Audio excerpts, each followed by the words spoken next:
I have a great story. Probably absolutely one of the first customers I ever started banking. He came to me. His request was an extremely small business loan. It really wasn't, anything larger than a car loan, but it has grown over the 8 years that I've been here. He has thoroughly succeeded and has become one of the best customers of the bank. He's loyal. He refers business to me every day, every chance that he gets, and that's cool. And we'll turn it over to the city manager to go through our agenda. Please.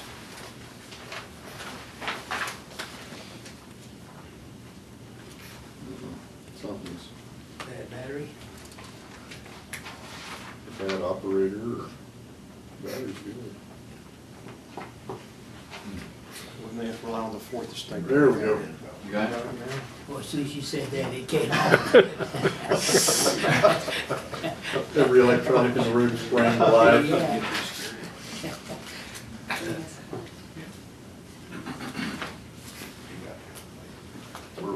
Okay, Mayor, item number 1, approval of the minutes of last Tuesday's meeting.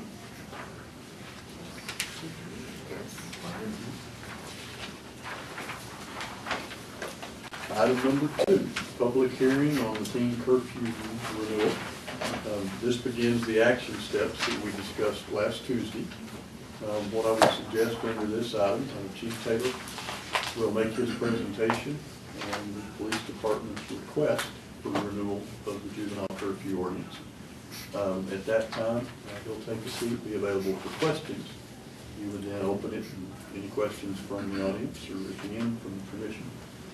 And then close that item. No action is taken under item number 2. Don't we make a motion to close that?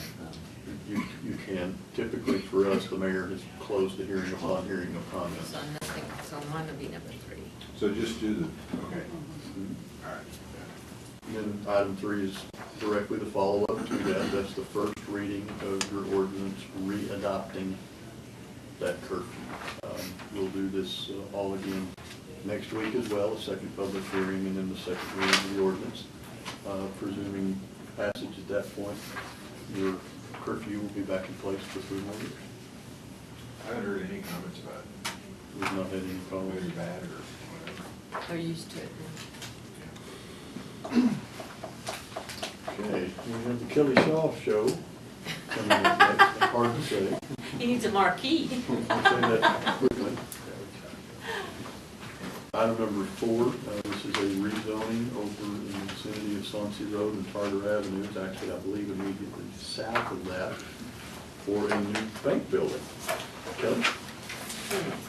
It is. It's most of the property is for a bank, but there's going to be some undeveloped property that's still going to remain vacant. But currently, the entire piece of property is zoned agricultural district, and the owners want to change from agricultural district to retail district. This is, you've had a few of these come before you now where we've been changing zonings along that Sauncey corridor. And you probably remember that we've gone through the discussion about, and you can just look at the sketch and see the existing zoning north and south of this tract. You've got 6 PDs, and we've talked about that past practice and how staff now would like to try to focus any future zonings based on our zoning districts rather than doing a PD for every single parcel to make sure that they don't have signs too big or have access issues or anything like that. We really do feel that with the amendments that we've had to our sign ordinance and driveway and parking manual and those kinds of things, that we do have adequate development standards in place to where straight zoning, we think, serves the same purpose that the PDs were intended to originally. And again, just doing PD after PD just gets very hard to administrate it. So it's along Sauncey, the predominant land uses, non-residential uses. the request to change for general retail, regardless if it was going to be a bank or what, the general retail zoning is appropriate. And particularly with this tract that already has multifamily development directly to the west, so if anything, this would impact nobody. So the planning and zoning commissioners followed that practice and are recommending approval. We sent notices out to everybody within 200 feet, no comments. But planning and zoning commissioners recommended it unanimously. You don't know what's gonna develop on the rest of that land? Not yet. The southern portion is going to have a bank, the northern portion is going to be a separate tract or something. I heard rumors, but nothing's definite. Then goes down the coal building.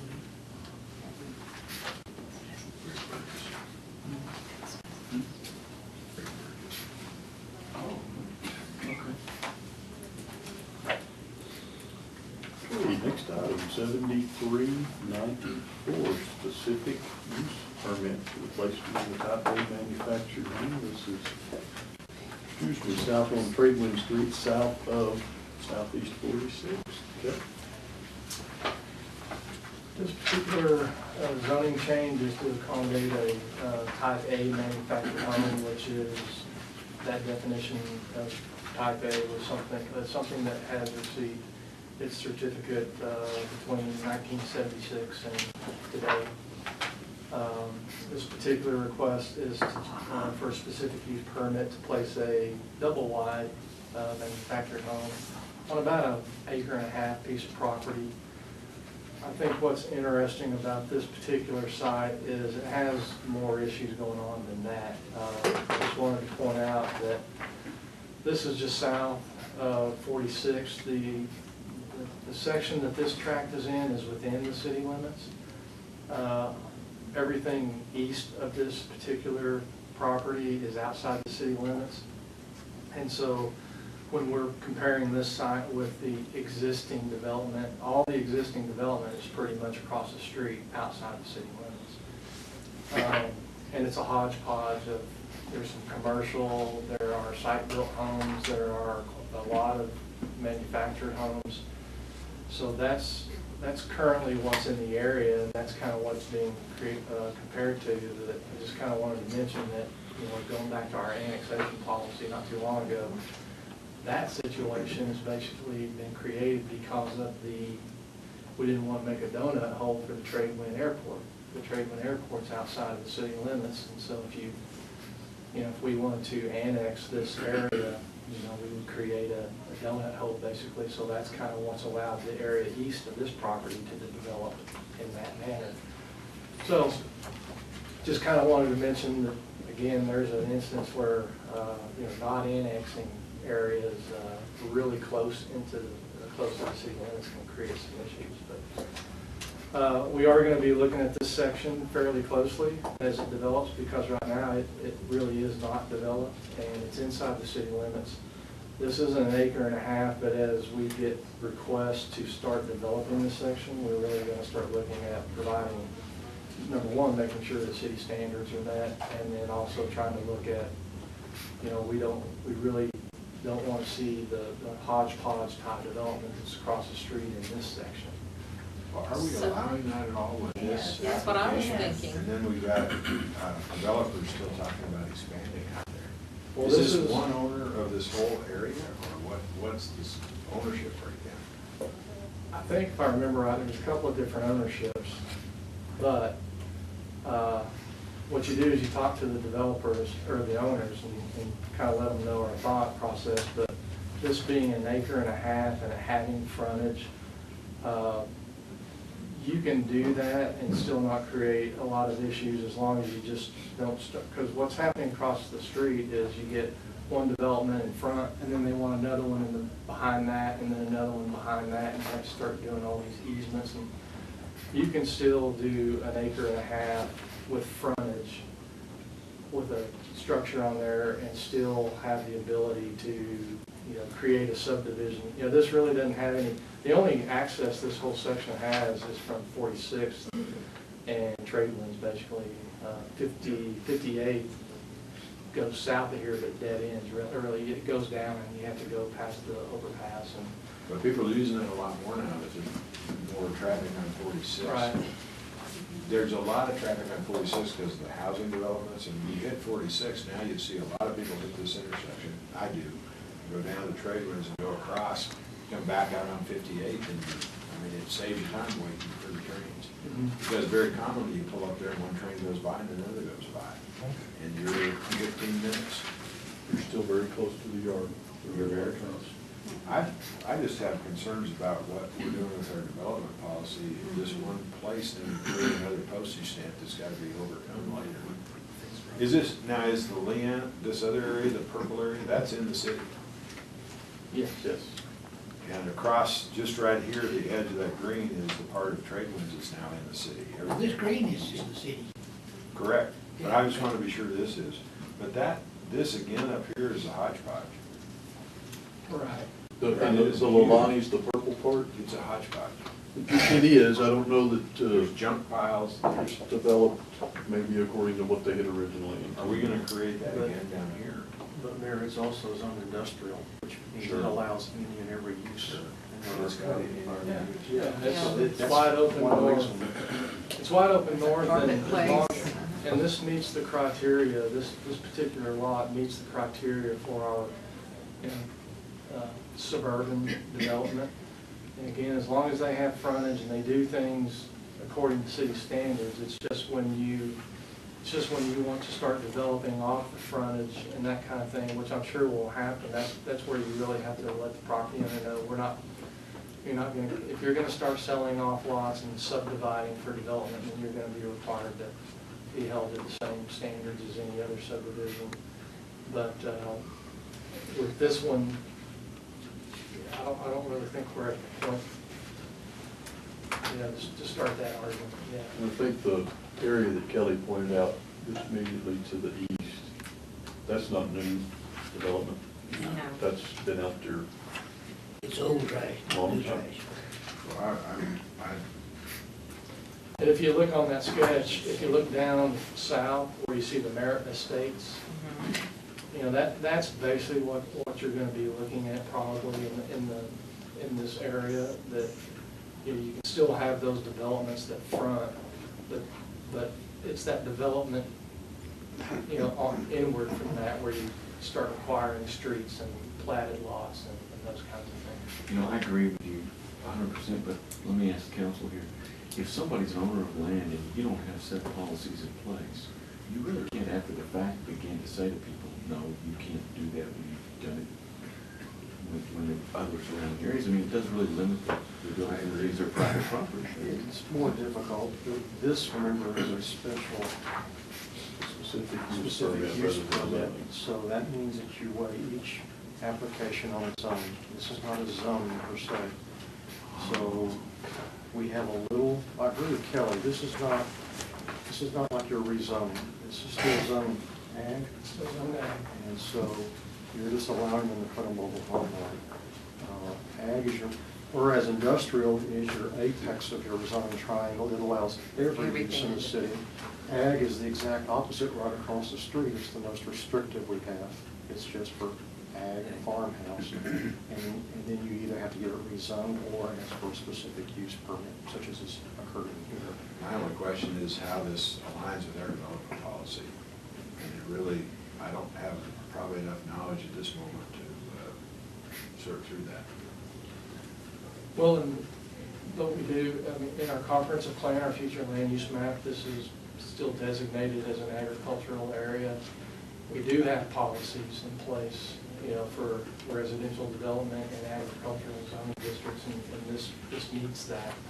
So we do have policies in place. This meets all of our current policies, but it's just one of those things that we as staff want to keep an eye on as we get requests for development, that we guide it one way and not let it go the other way. There was not a lot of utility work done in that lot, at the corner of 46th and Trade Winds and what would be the southeast or west corner. Tremendous amount of utility work, big ditches, lots of I mean, it was going on for 3 or 4 months. Was that to enhance some of the utilities and other things that we have to do to supply services, or the public utilities do private? I'm really not aware of that work. Well, you know, that's odd to me, because when I asked that question a couple months ago, seeing all that out there, nobody knew what it was. There was Now a we've very got somebody, large, very large fiber optic installation that went on out there. it was huge. And there were ditches We and can trucks. check when we take a break as to what the city utilities are. There are already 2 major lines, water lines, for the city that are in 46. One's bigger than the other, but those have been there a while. I've kind of got the same questions as Dr. Eads does, Commissioner Eads. My concern is that we don't want to hurt this guy's property rights, but we also have property rights of the people around here. And obviously, since there's no development, and a notice was sent out. But my question would be, are we affecting the other areas by allowing this and restraining what other owners can do in that area too then, and their ability to develop something? If you think back a few years ago about what trade winds was, now where there's 1,500 houses, nobody would have given that a hoot and a holler of a chance. Nobody did, and yet when somebody went in and did that, because it was a clear area, he was able to do that and do it pretty darn successfully. So my only concern is, are we precluding something like that by allowing this, not thinking comprehensively about what the full development is and how it affects other owners? And this person too has a right. So I don't know. I don't know if I have enough information to decide. There's no limit to the length of the specific use permit. So how then practically is it really different than something? Because it's a single tract is the major Specific difference use. rather than area. Say if somebody came along and wanted to do 5 more manufactured homes along there, they would all have to get specific use permits. And in my mind, what's a specific use permit is, it's based off on the criteria that you're looking at for that particular piece of property at that particular time. Just because you approve this one doesn't mean that you have to approve another one or something else. And It's they based would on have its to own ask merits. To do that. To do any more? But that, Kelly, with this tract of land that he has, this trailer will only take up one little space in that whole tract. He doesn't have to come back for another permit to line that sucker up with trailers, does he? Or manufactured homes. He's getting one. Does he own? He allowed one This allows one manufactured home. permit. Is this the It is limit of this his specific. So land? he would have to come back. One permit. But there's Well, room for for the property probably owner, yes. This is all that property owner owns. Well, how many property owners around here are we maybe affecting negatively by allowing this one? Is it one property owner that plans development, or is it 50 property owners? There's one major property owner in this section, and he's the one that sold this to the guy. This is actually was one of those that, it was already done. How long ago did he sell it? About a year and a half ago. And y'all raise excellent points, and going back kind of to the annexation with the cutout that goes around trade winds. What you're being asked to do here could occur immediately on the east side of the street and has occurred with no visit. We have no say. Yeah. No visit. In a We have sense, control over a it. specific Or we're use looking. permit allows you to do what actually is prohibited by another rule of law, which says thou shalt not spot zone. But a specific use permit, almost like your PD, it gives you some flexibility in a certain circumstance to say, we're going to do something that's a little bit different here. It doesn't quite fit squarely with our zoning ordinance, so we're going to do a planned development. Here, when you just look at what you have before you, you have an entire section of land, and it's how much? 1.5 acres out of 640, and he wants to put a mobile home there. That's not a 640. No, it's a short It's section. short. It's short Very because of the easy. railroad. You get the point. You get the point. Point made. It's a large section of land, you're talking about 1.5 acres. I would commend to you the same 2 questions that the Planning and Zoning Commission considered, stated there at the bottom of the cover memorandum. One, would this type of dwelling unit negatively affect surrounding property values? Well, I'm not a real estate appraiser, but you can examine the properties across the street. And to some extent, it's outside the city limits, and it's up to your conscience whether you want to consider that or not. The second question before the P&Z, does this type of dwelling unit fit in with the overall character of the surrounding neighborhood? It's open pasture land on one side and a mishmash of other structures across the street. Those are two good kind of questions to help guide your discretion, which you may answer yes or no to either one. The applicant was required to submit a market analysis prepared by a licensed real estate appraiser on the answer to number 1 and 2. And his opinion was no, it would not, and yes, it does. My questions wouldn't come up if we were tracking along the way we were several years ago. With the fluxes in annexation policies and we talk about the comprehensive plan to talk to these things, I'm not sure I'm ready to make a decision about something like this at all. I mean, personally, I just... If we put it off, it's my motion, if we put it off a week, what other information would we like to get? Well, is it possible, is it proper for us to go talk to this person and other people that are owners around here? Is that a I proper think you have thing? one owner. You You have one owner that surrounds this property. You know, we sent out, I don't have the file with me, but I can let you know how many property owners got notice. But, I've been systematically going through the developers, touring with them, and talking to them, and trying to see what their dreams are. Because if we're gonna grow 35,000 people, we're gonna grow 8,000 homes, and we're gonna grow 680 a month, or a year, we've gotta have a plan that works this. And as they look at their dreams, I don't know what all will be fulfilled, but I've talked to 4 of them so far, spent a lot of time with them, trying to discern what it is, and I think other commissioners may have independently.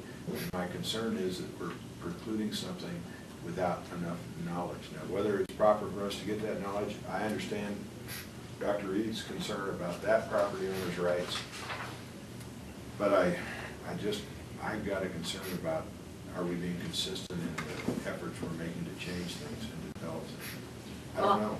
I have that concern too, but you know, this man already owns that property, and he is wanting to put a manufactured home, and you know how I feel about manufactured homes. I don't like them, but they do exist, and that's all some people can afford and can deal with. But I'm sort of like you. I'd like to know exactly where we are and how we're going to go forward, because we are sort of setting a precedent that, you know, the property owner could sell another lot or two, and you know, then we'd have a few more, maybe just a building to store stuff in or something. And so I'm really concerned about that. But I mean, this gentleman has the right to buy property and build a home too.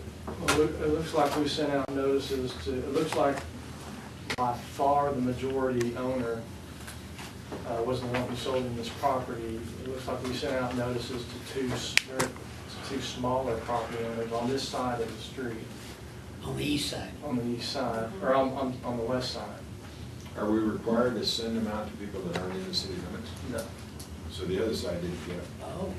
State law says that you use the city tax rolls for sending out your notices. And then did the other major property owner get a notice? There's no, we don't know if it was acknowledged. Yeah, he got a notice. The But we don't major know, property owner. it doesn't get sent registered, so we don't know if it's in a stack of mail or anything. That's fine, We we're should talking update. about PO boxes. But I could tell you something, I mean, and I agree with what Jared said. I mean, they're great questions, and as a matter of fact, it's nice to hear those kind of questions. But, you know, I really think that what you do is you deal with the current issue at hand, but you also have to keep an eye on, because like I said, we do have policies in place, and they're not bad policies for this type of development, and it does meet those policies. We require at least 100 foot of frontage on an arterial, because we don't want to start subdividing that up and have entryway after entryway. So you have a large amount of frontage, and if you have a certain size lot density that requires it to, that makes it subject to suburban type development. So it meets our current policies for development in agricultural type rural areas.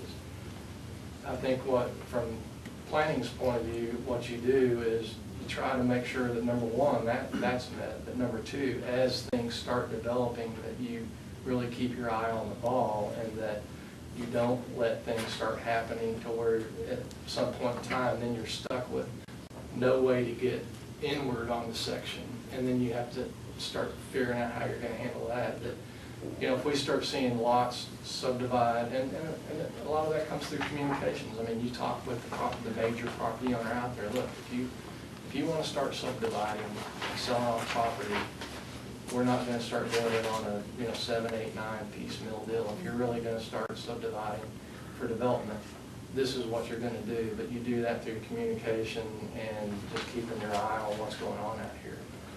This is an acre and a half, the whole shaded area? This particular lot is. It was, and it's, you know, it's similar also to look at, you know, the house that was just recently demolished for the apartment complex on Coulter, or that there was a house off of Hillside that, you know, just if the pressure is there and the marketability and the market wants to, things are going to develop, and this property owner will take his money and run, and you'll have.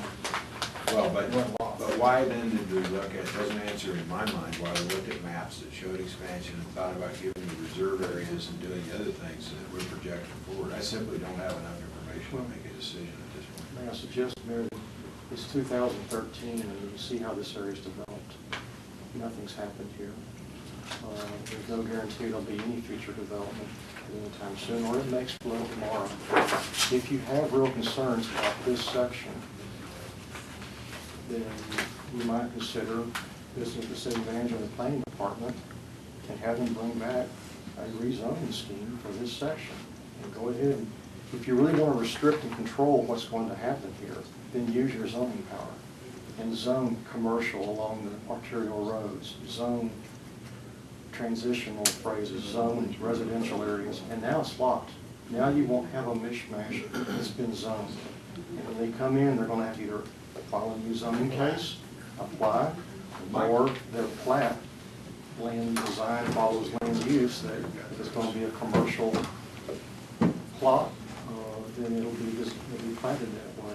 But use your zoning power. If you're that concerned with this section, and it is a pristine piece of land, then maybe this is one to consider a new approach, and the city affirmatively seek to start zoning, and you prima facie decide what area will be residential, what area will be business, and what area will be commercial, and now you don't have to worry about it.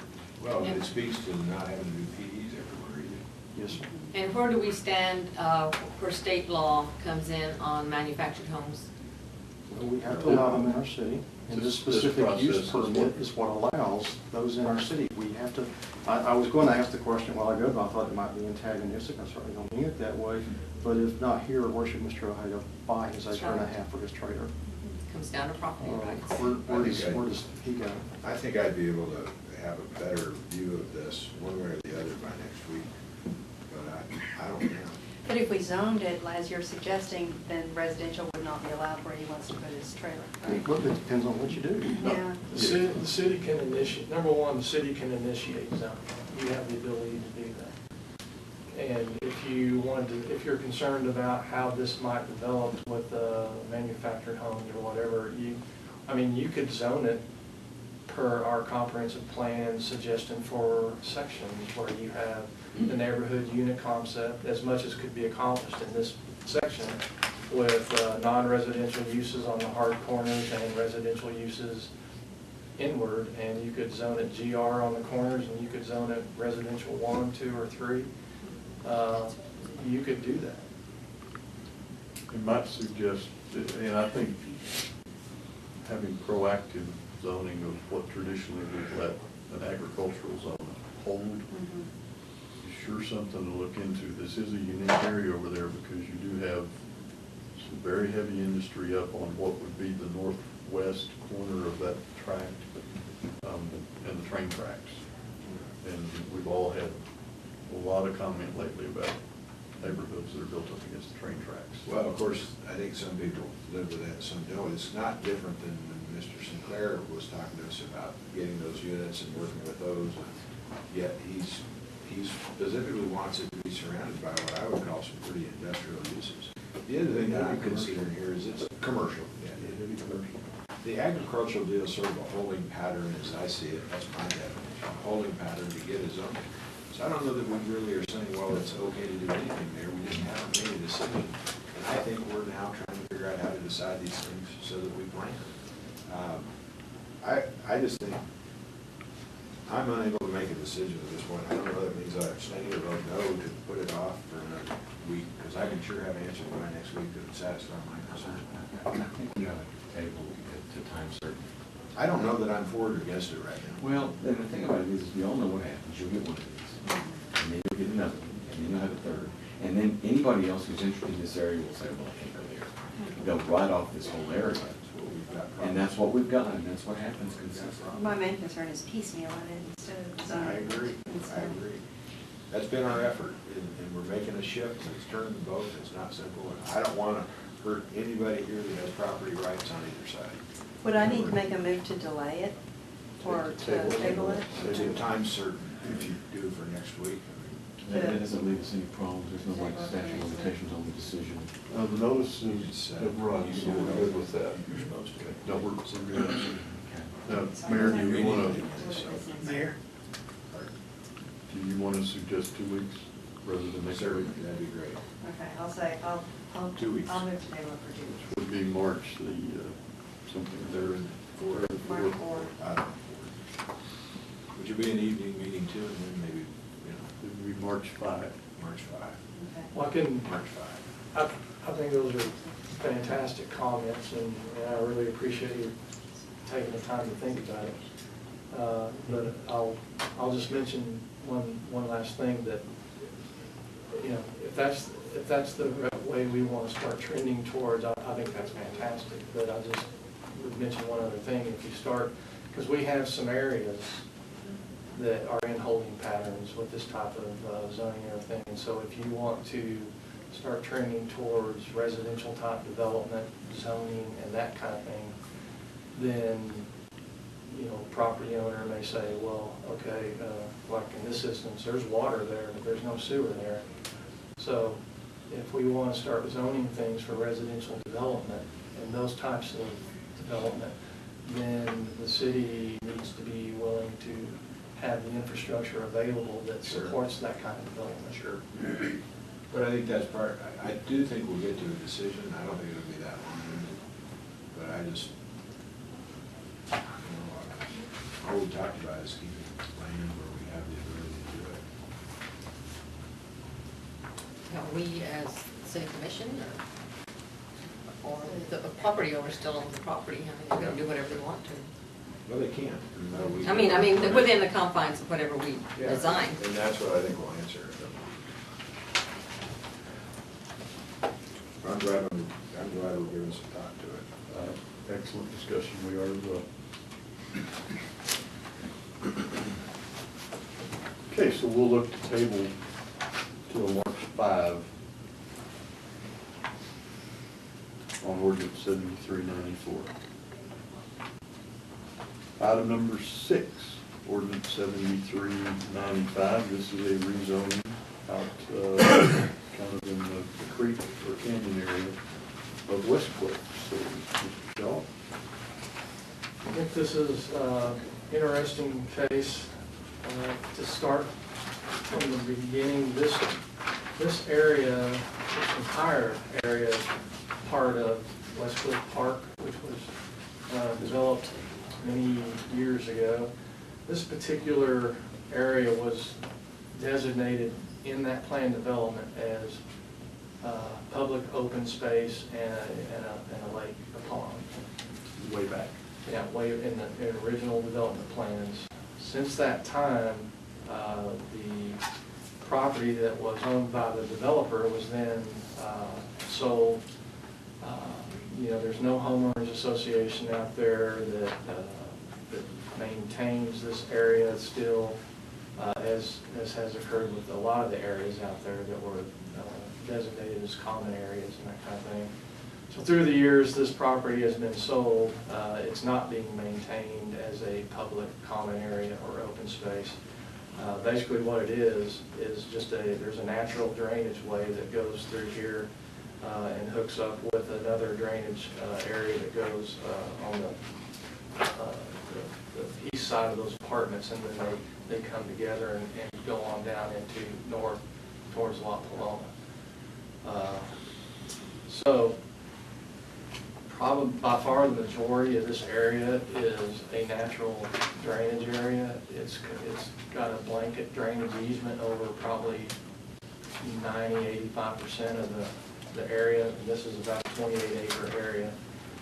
What the property owner wants to do, and again, this area's been sold, and it was first developed with some residential uses immediately to the west. Then that property owner sold this 28-acre parcel off to the applicant, and it really is kind of a transitional area if you look at it between the residential part of West Cliff and then what's developed as the non-residential development at the corner of Tascosa Road and Amarillo Boulevard. So it's really kind of a transitional area there, and then you have the Stanley Marsh property that's kind of to the northeast of here. What the applicant was wanting to do is actually build a house and have a little retirement area out there. He wanted to have a few animals on the property to help graze and keep the weeds and grass down, because with the topography out there, you can't put any kind of a commercial mower or anything out there. So he really wanted a residential use, but with the ability to have some animals out there. With it being designated in the plan development as open space, we suggested a rezoning, which at first was going to be agriculture, which would allow him to have a residence and have animals. The property owners that are immediately to the west, there's some attached townhomes and then some garden homes. They don't have a problem, obviously, with the single-family residents, but they did have a problem with other things, and they really didn't have any problem with the animals. But they had problems with other uses that were allowed in agricultural zoning, which you could have a kennel, there are other uses that you could have. And they were concerned about that, and they had a big concern about what could he do to affect the drainage that is behind the property. I had a couple of discussions with the residents. I had discussions with the applicant. The applicant has had no plans to have any kennels or commercial feedlots or anything like that. He just simply wanted a few animals out there to help keep the weeds and grass down, and to have a little retirement area. Frankly, this property is not going to be used for anything because of the topography and the drainage easement. So, in talking to both parties, we tabled it from the P&Z. We decided that this might be a good area for plan development because it is in that transitional area. It's got some topography issues. It's got residences directly adjacent to the west.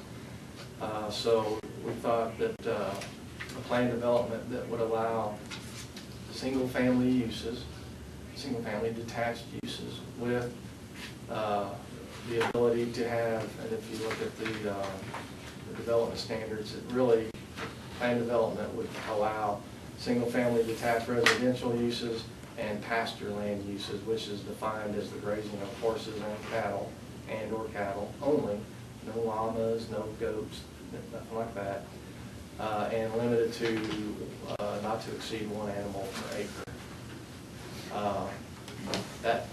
That made everybody happy. The residents just didn't want kennels and everything else down there, or goats. The property owner just wanted to be able to have some animals out there. Probably the bigger deal was what was going on with the drainage. Planning staff and engineering staff went out and walked the entire property. We walked the property with the residential owners. We walked the property with the applicant. And the applicant is very aware of what he can and cannot do as far as changing the natural drainage ways or anything like that.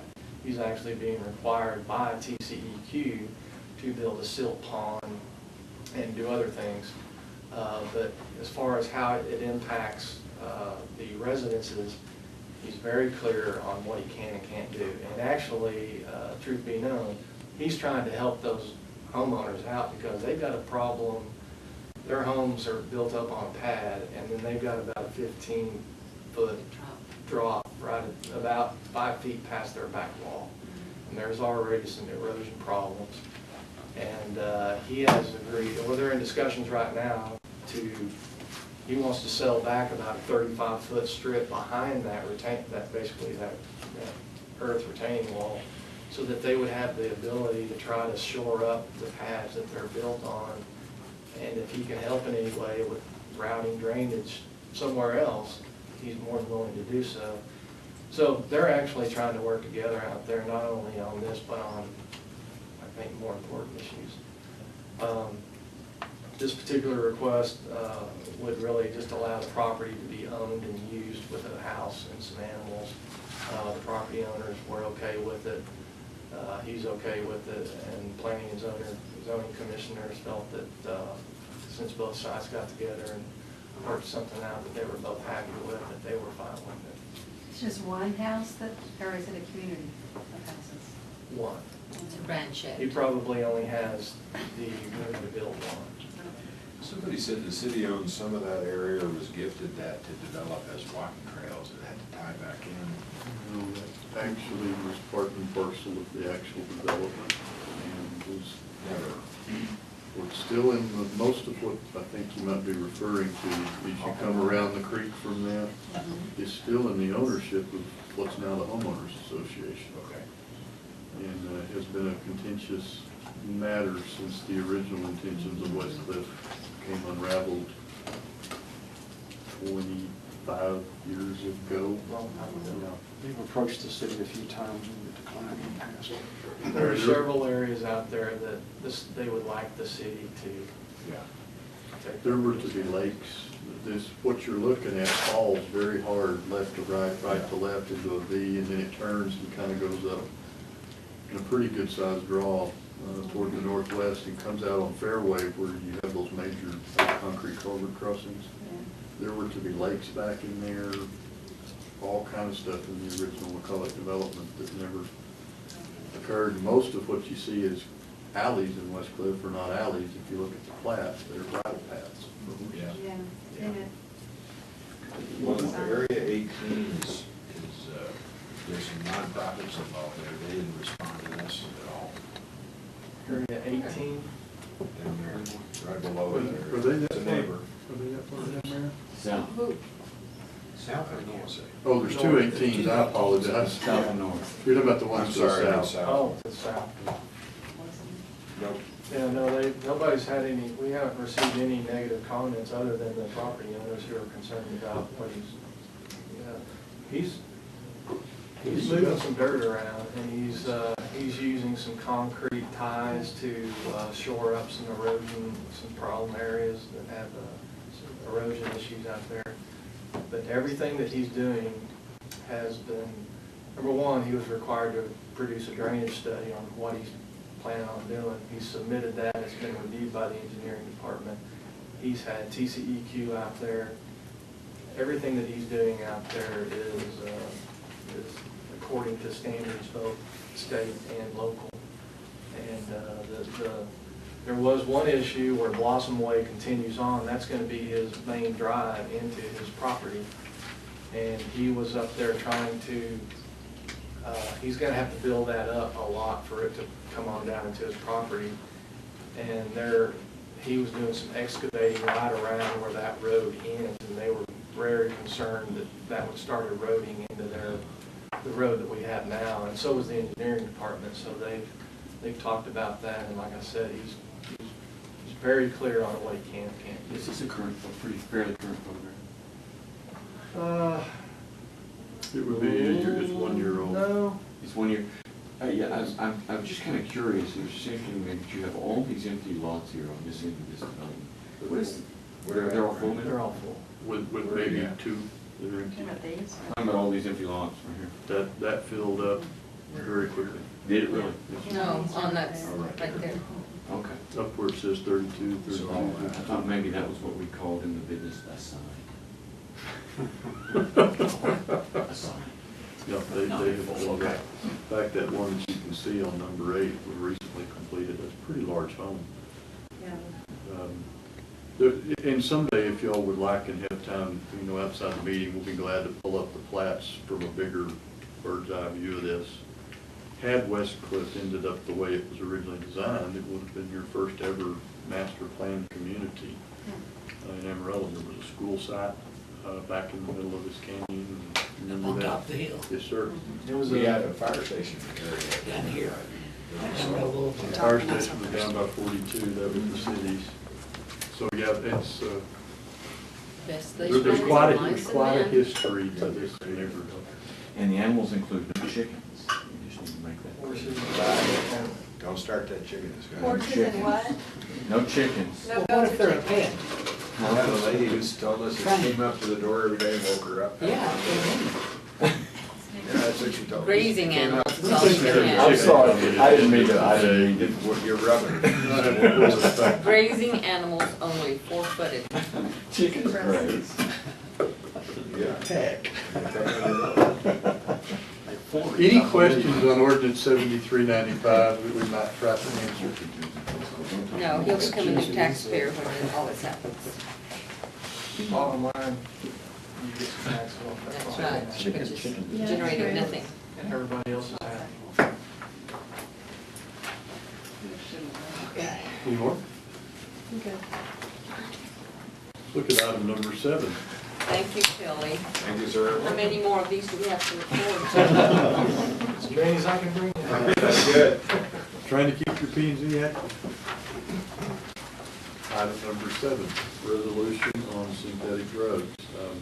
Ms. Louisa Matthews and her group, Impact Future, came and approached you several weeks ago. Of course, the problems, I think, with what's variously called synthetic marijuana, K2, spice, et al.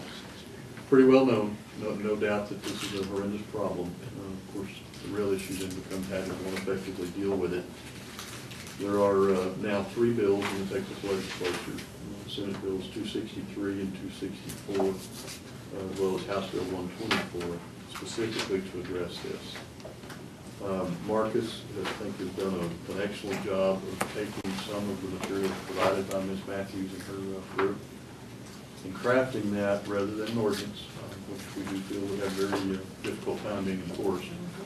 Crafting that into a resolution very strongly calling upon not only the state legislature, but the United States Congress to address this issue and to do so in a comprehensive manner. Ms. Matthews and several of her board members will be here today. They have recently returned from Washington, D.C. I think they are doing their dead level best, to try to impress the seriousness of this problem upon everybody. We did provide her with a copy of the draft. She and her board have reviewed it. They were in agreement with the draft, and I expect them to be here today. I think, Mayor, we need to make a special point, and I do think this is very well written, but the public is not going to necessarily understand the difference between an ordinance and a resolution. And if this isn't presented in the paper just right, people are going to get the impression that this is what we passed in an ordinance. Well, I think we want to make note of things like, because Dr. Eads, what you said was, I understand now, very justified, because Logus already said they're back on the streets with new drugs after they enacted an ordinance. So you said within 24 hours, and that's pretty close, they were back on the street selling drugs, that they changed one chemical. I don't understand that totally, but they're back. So we want something effective, and if you'd like to comment on that, I'd encourage you. Sure.